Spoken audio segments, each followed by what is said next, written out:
Hi guys, it's Dan here from Peak Hellers. Right, I thought I'd do a short video on just basically from sort of a beginner, which is where I was 6 months ago, to now, 6 months in, and sort of where I am now, my sort of journey with flying model helicopters, and trying to give you some sort of tips on the best ways forward to make it as easy and cost you less money. But also how I sort of progressed my sort of heli choices, and I think this might help you. It may not, it may do. Just help you sort of decide what sort of journey you want to go down, what sort of helis you want to pick, and just basically just trying to guide you down a certain path and avoid any unnecessary crashes. I realise this is quite a demanding hobby. It has a very steep learning curve, but there's lots of videos out there that you can use that will give you sort of certain ways to go down. Some people tell you to get a simulator first. That's not what I did.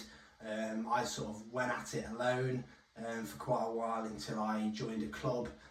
My club doesn't really have anyone that flies helicopters, so I'm still going it alone.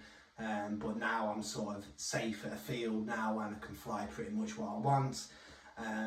But it's just pretty much just a short video just to show you where I am, what the sort of helis I use, and just to get going. And like I said, I've been flying for about 6 months. I'm not really too green on flying models. I flew when I was younger, but planes predominantly. I had a nitro helicopter, but it scared the crap out of me, so I thought, this isn't right for me. But I'm at the time now where I've sort of got back into it, absolutely loving it. It's an addictive hobby. As you can see, I've gone from having one helicopter to now having 5, and I can only see that getting bigger and bigger as I get better and better. So yeah, I've been flying for 6 months. I started with small helicopters such as this at the moment, so I've still got this now. I don't fly it anymore, but this is a Blade 120 SR. So this one here, I mainly purchased this just to practice orientations flying in the house. This one here has got a fixed pitch blade, meaning that it won't fly inverted. The blades are permanently fixed, so it's not a collective pitch helicopter. It does have a fly bar on it, and it has a motor driven tail. This has crashed into all sorts. It's crashed into the fish tank, it's crashed into the curtains. I've flown outside and lost it in a tree. But these things, they're pretty cheap. You can probably buy these secondhand for probably about 30-40 quid. They fly on little 1S batteries, which are probably about a tenner. But no, they're good little helis, good for starting out. These have a limited bank angle on them, so you can't do too much damage with them, and they do take a bit of a beating, I must admit. But this is the sort of thing that I started with, but I didn't stay with it for very long. But what I actually purchased first was my Blade 400 here, which I've only just started flying again because it's hard to get parts for them. So this is my Blade 400 flybar. I purchased this as my first helicopter. Looks a bit different now because I've had to buy extra parts. I've begged, borrowed and stealed parts because you can't buy them anymore. Trying to find main shafts and feathering shafts they're rare as hen's teeth now. So whenever you see parts available, if you're going to buy one of these, just snap them up, because you just can't get them. So if you crash these, then they're as good as trash really if you can't get the parts. So this has got a 330mm blade on them, and it is flybarred, as you can see. The mechanical setup on them is a lot different to all the modern ones now, which are all flybarred. It's got a very rudimentary gyro on here. Once they're set up, they fly all right. This is a 3D, so it will fly upside down. Runs on a 3S battery. I'm currently running on just some cheap Amazon 1600 batteries, and it works. It works fine for what it is. But I originally started with this. I did crash it a lot. I started with some stabilisers with the little balls at the end, just sort of just hover around in the garden until I felt confident with some orientations. Again, no simulator, I just went out there and had a go. In fact, the first time I spooled up, it tipped over and crashed. So you do have to do your due diligence with setting these up correctly, because they are flybarred. They take a lot more setting up. But no, this is the sort of size that I'd probably recommend starting with if you're not very comfortable having something small and nippy. But this Blade 400, it sort of got me addicted to heli flying again. I don't fly this much anymore. I've only just recently rebuilt it, and it's still, I've got to work out, iron out some of the creases in this. It's still got a slight tail wag, but it's mainly a gyro setting issue, which but I've got far too many other things to do at the moment. But they're good. You can pick up things similar to this, and they are cheap. But again, you don't want to be crashing these too often, because you can't get parts for them anymore. So this is the sort of thing that again I started with. From then I purchased they're not too old really, but I got this S2. So this is the Goosky S2. This got 190mm blade on them, fly barless. This again runs on 3S, I believe. This has a tail driven motor. And this is direct drive, so there's a low parts count on this, and you install the battery through this little mouth here. Now, I have crashed this more times than I care to admit. I've probably replaced every other part on this. Again, I used just to go down to a field locally and just fly this about until it crashed, and do it again and again and again until I get my orientations. Not the most cost-effective way of flying, I must admit. Like I say, most people say just go for a sim and get your orientations, but this thing will fly in auto level, so you can actually calibrate this to just fly in auto level, which means that you will give you a limited bank angle, and if you let go of the sticks it will self-right, which is great because you can use it in sort of panic recovery. So if you're not flying in self-level and you go into sort of get out of whack, you can just flick the self-level and it will self-level.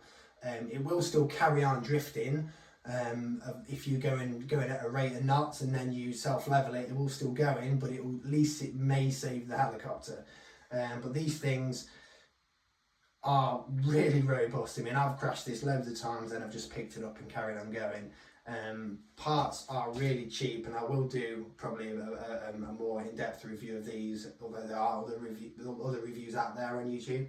But these things are pretty bomb-proof. It's not like these SABs up there that if they crash, they cost hundreds of pounds. These things are peanuts to repair, and I can't recommend these things enough. Goosky have done a fantastic job of building this. The only minor gripe I've got with it is that I had to replace the speed controller on this because it burnt out, which was a bit disappointed about, but it's about 38 quid or something for a speed controller. But these are brilliant. They get you into doing maintenance on them. Everything's pretty easy to repair. Boom replacements are great, really easy, and they're just really good helicopters. And if you want to do Smack 3D, these things are an absolute animal. I actually purchased the Goosky S1 before this, which I don't have now. I've sold that. And the reason being is I found that a little bit too small. Now the Goosky S1 is similar size to this. Probably about a similar size to this.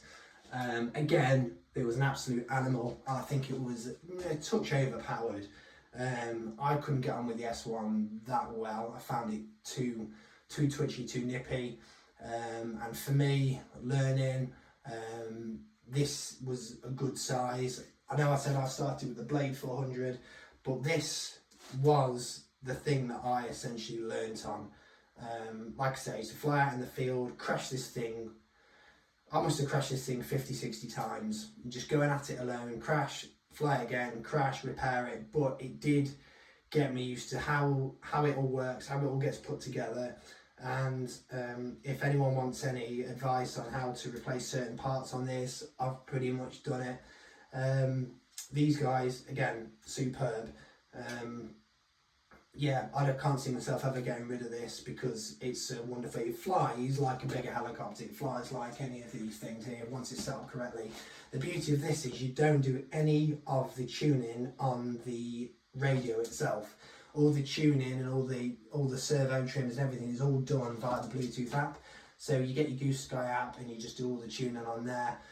So that's pretty good. On iOS it's slightly glitchy, but you can always connect in the end, so I'd never have too much trouble. The only thing with this is you never have enough batteries with them. You get probably about 4.5 minutes flight time at sort of bang one, about 60% head speed. But you know, it's enough, and the batteries are pretty cheap. But again, parts are peanuts for them. And if you ever have any issues, Goosky are pretty good with their sales support. There's always guys on the forums that are just willing to help you out with these. I have had to replace the servo on it because I had a glitchy servo. But again, I think for the times that I've crashed this, I think I've done pretty well with it. So again, you can pick these up second hand for probably about 200-250 quid. They do come with their own Goosky radio, but I run the NX8 with the DSMX satellite on this because I'm running Spectrum, and it is superb. I say, as a beginner, this is fantastic, and you can dial it down on the settings, so it's not a 3D animal. But yeah, wonderful bit of kit. After that, I got a line T-Rex 470, which I don't have now because I've sold that. I've moved that on. That is a similar size to the TB40 there. That was a superb helicopter. That I run on a Beast X flybarless unit, which again, people poo-poo the Beast X. I actually found it alright. Once I got the Bluetooth dongle and I could sort it all out using the app, it was fine. But the Beast X, it's a bit of a primitive technology, but it worked well for me. It got me flying. It got me into the biggish sort of class helicopters, and I flew that. And say I've sold it on now, but I was a bit reluctant to sell it because it just worked. It just functioned fine. It was a torque tube driven tail, so if you catch the tail blades on the grass, it would strip the gears, which did piss me off a bit. But after you just realise, you know, just to fly it in short grass, you know, you're fine. Next on the list, I've got the TB40 here. So this was the first helicopter that I built. The rest I bought second hand. So this is the Align TB40 now. I will be doing a review on this. Now this hasn't had as many flights on it as I'd like. This is mainly due to the fact that I have been running when I purchased it. Excuse me. That's my pitch gauge gone. Hopefully that's still alright. So this is, I was running it with a Spectrum flybarless unit. So this is the Spectrum 6250HX, which I still don't like. I don't think this is a very good flight controller, and I'll get into that in a bit. But this went in this heli here, and I could never get this tuned to my liking. It always had a tail wag, and I always thought that it was the helicopter that was the issue, until I put it into one of the 420s there, and it had the same issue. Anyway, so this Align here, this runs the standard Align servos. This was the top combo version here. So we've got a carbon fibre canopy, carbon fibre tail boom. So this heli is slightly different in as much as this has a belt driven gear. So this goes from the main motor, and then it has a belt to the main gear, then another belt that drives the tail. So it's a belt driven tail, but it's belt driven from the motor. So it's a bit more of a, I'd say it's an old school design, but it's an old school SAB sort of design. I mean, correct me if I'm wrong. I'm sure there's people that know a bit more about it than me. Like I said, I'm 6 months in. But this thing, once I get it set up, it'll be absolutely perfect. I will be doing a review on this a little bit shortly, but these Aligns, they're known for having a very thin canopy on them. Ignore the Wago connectors, haven't had the time to solder this back on, but they have got a bit of a flimsy canopy on them. But as you can see there, you've got your main motor there that has a belt that drives the main gear, and then you have another belt that drives the tail.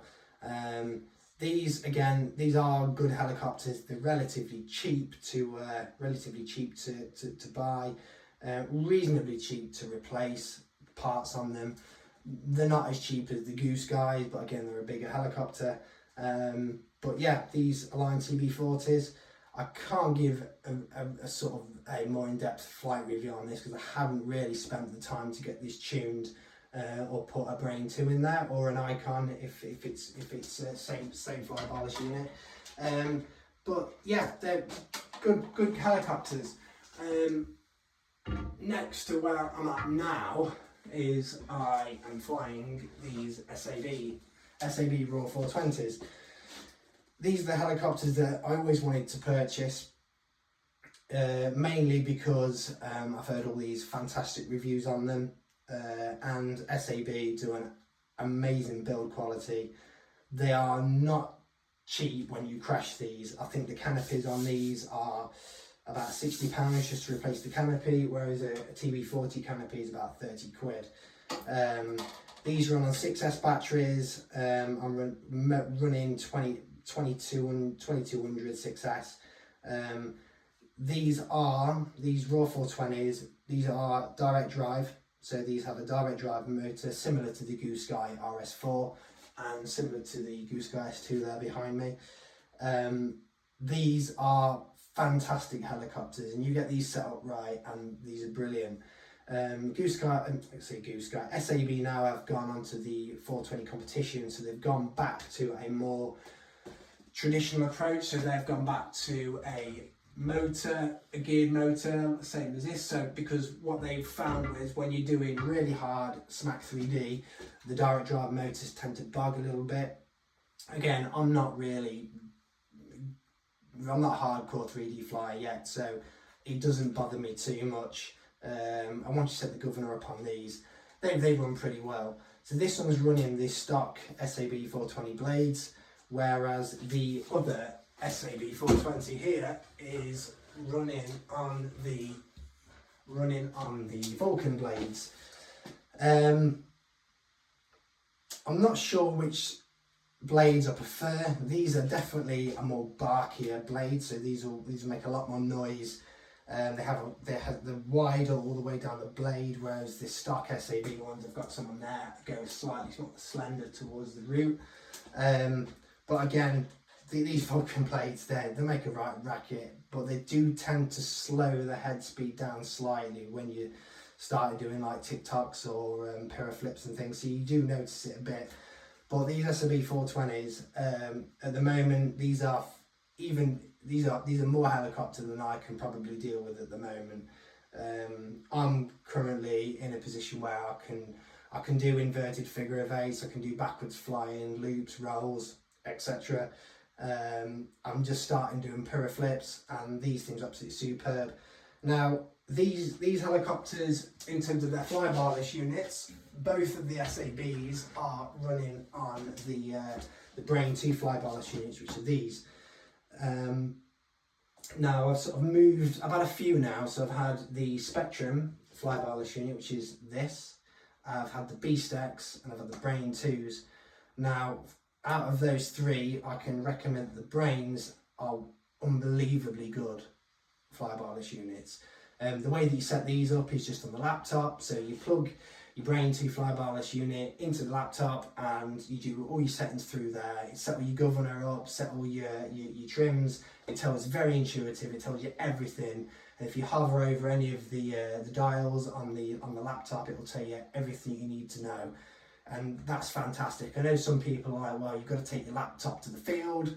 I've only had to do that a couple of times just to tune the tail pre-comp, because I find that sometimes when I'm doing flips or flips, the tail will walk slightly, so I've just got to tune that. But other than that, it's pretty much been I'll set it up, I'll fly it, and it just works. The auto level works on it, although I don't use that, but the rescue is brilliant on there, and I have used that. I would recommend that if you're setting up a helicopter, you'll always, if you can, set up rescue, because it will save you a lot of money. Now, going back to the Spectrum fly barless unit, so these, you can't tune these on the laptop, so all of the tuning on these are all done using your radio in the forward programming. So I use the Spectrum NX8, I did have the DX6 when I ran the Blade, and then I upgraded to this, mainly because I wanted the telemetry, and I wanted voice to tell me how long I've got left on the timer, etc. The NX8 is an amazing radio, and I can recommend these. I can see this is more radio than I need. I might upgrade to the IX12 later on, but the Spectrum setup for me just works. However, using the 6250 with this on the full program, I have never been able to set up the flight controller on this to work, even though I can set it up on the field. I've had that TB40 there, I've had it on the field, up, down, multiple times, just tried to get get it dialed in, and I just can't manage it. I mean, there's some guys out there that maybe managed to get this to work, but for me, this isn't the flying. I mean, I'm going to get probably another brain and then put it in the TB40 there, because I just don't rate this. It's handy having been able to change all the PID settings on the radio. That's all well and good, but if you can't get it set up, it's pretty much useless. So that's why this isn't going back in the TB40. So that's where I'm at now with my helicopters, and where I'm at now. Just want to talk a little bit about simulators, really. I mean, I didn't get into flying simulators until I had the SABs, actually, and that's mainly because I didn't want to crash the SABs. So I purchased AccuRC, which is just up there. So AccuRC, there's a free demo on Steam, which is pretty good. You get like one helicopter. But you will need, if you run it, you will need a dongle. So I use this dongle here, which is the Spectrum W5 2000. You can pick these are about 40 quid. Probably get a little bit cheaper. I think I got this one second hand in the end. So that just plugs into the USB port. You set your radio up, and then away you go. And I think AccuRC now, I think I paid 40 quid again for the full package. And you've got loads of different helicopters on there, different sceneries on there, but it's pretty lifelike. And really, I think I probably should have got the simulator a while back, because I didn't really enjoy the whole sitting in front of a laptop messing about. I prefer just to go out flying, which is what I did. I'd go out and fly the S2. I'd go out and just crash, which is not what you want, really. It can be quite deflating, but because of the way I am, I just carry on doing it because I was mad for it.